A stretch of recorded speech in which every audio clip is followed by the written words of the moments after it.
Now, I don't know how you, my dear listener, was raised, but in my world of tumultuous post USSR 90s Russia, people didn't ponder much about happiness.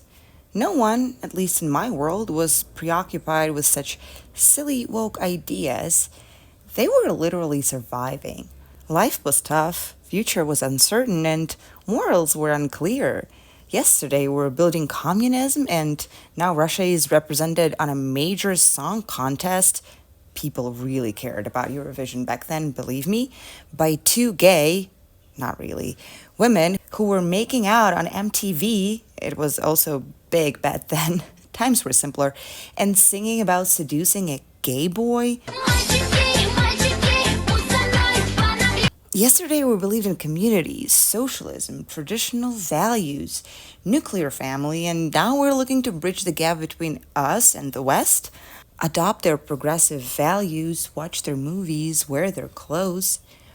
There were even talks about removing visa regulations between Russia and EU. I know it sounds unbelievable in 2025, but it's true. I remember those times. It wasn't even that long ago. Now, all of this has been since undone. LGBTQ is an extremist organization. Protesting will land you in jail, and getting a Schengen visa with a Russian passport is harder than ever. In some countries, completely impossible. Now, back to the 90s and early 2000s. I don't think I've ever heard any adult discussing happiness as a concept, how to be a good person, how to lead a ethical life, or any other morally poignant questions. I'm sure some people in Russia did discuss it, but I was never exposed to these ethical ideas. People generally don't think about such ephemeral concepts like happiness when they're struggling to put food on their table.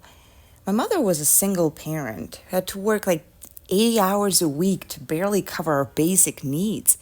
She also grew up in an abusive household in the Soviet 70s, which completely skewed her understanding of good and evil.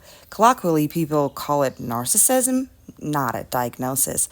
When people are so profoundly insecure and unhappy that they make everyone around them feel the same, or at least attempt to, they mask their deepest insecurities behind self-importance and grandiosity, but in reality, they're the most miserable people you'll ever encounter. I think the best example of this was Elon Musk's weird con artistry with Path of Exile game a few months ago, where he faked the fact that he was good at this game. It all came crashing down after a stream where actual, real players very quickly realized he had no idea what he was talking about. At least a level 75 jacket. Yeah. Yeah, tell us how bad the item that only drops from the highest difficulty of the hardest boss. Just tell us that it's only level 52. Did you find this at level 52? That's impressive. Level 52 here.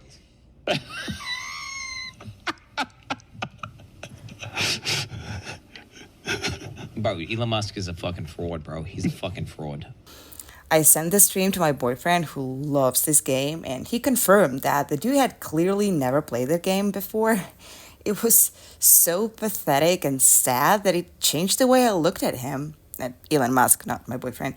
Imagine caring so much about opinions of a handful of gamers that you spend all this energy faking having a good score in a game and do it so hastily and sloppily that you immediately get found out. Like, the dude is 53. It's really sad. I think the reason why happiness has historically been so under-researched is because it's something you start thinking about once most of your needs are covered. You have food on your table, you have an emotional network, roof over your head, a decent moral compass. That's not something humanity had until very recently. And even now, not everyone is that lucky. And with growing conflicts and economic crises in the world, this utopia is moving further and further away. So Elon Musk is not happy, and neither is most of my elder family members. I don't think I've ever had many examples of people in my childhood genuinely pursuing happiness. So how are you supposed to figure it out? A few months ago, I read an article about the research of happiness. It tells the story of a woman whose family immigrated from Russia to the US and how this step affected her mother. Back in Moscow, she was a professor, and here she was cleaning offices. She was deeply unhappy. So that raised a question for the future researcher, aka the protagonist of the article: what is happiness? Is it achievable or does it sort of randomly occur?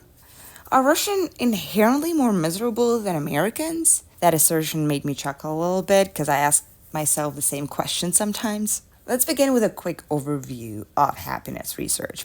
In the 60s, when it kind of sort of just began, the idea was that happiness is rooted in youth and modest life, and or that it happens rather randomly based on your genetics, life circumstances, luck, etc. It may be that trying to be happier is as futile as trying to be taller and therefore is counterproductive. As the article's protagonist looked further into existing findings, she realized that happy people tend to not compare themselves to others. Happy people tended to refrain from comparing themselves with others, had more positive perceptions of others, found ways to be satisfied with a range of choices, and did not dwell on the negative. Unfortunately, this did not resolve anything as she quickly ran into a cause and effect problem. But Lubomirsky knew she couldn't separate cause and effect. Did being happy encourage a healthier mindset, or did adopting that mindset make people happier? After that, numerous studies followed as happiness research grew in popularity, demand, and consequently funding. The article describes various studies like acts of kindness. Each week for 6 weeks, she had students perform 5 acts of kindness, donating blood, for example, or helping another student with a paper, and found that they were happier by the end of the period than students in her control group. And even some more experimental studies, like they conducted thousands of happiness intervention studies over the 15 years, acts of kindness and gratitude studies, like Lubomirsky, but also forced smile studies, looking at the bright side studies, diet studies, and meditation studies.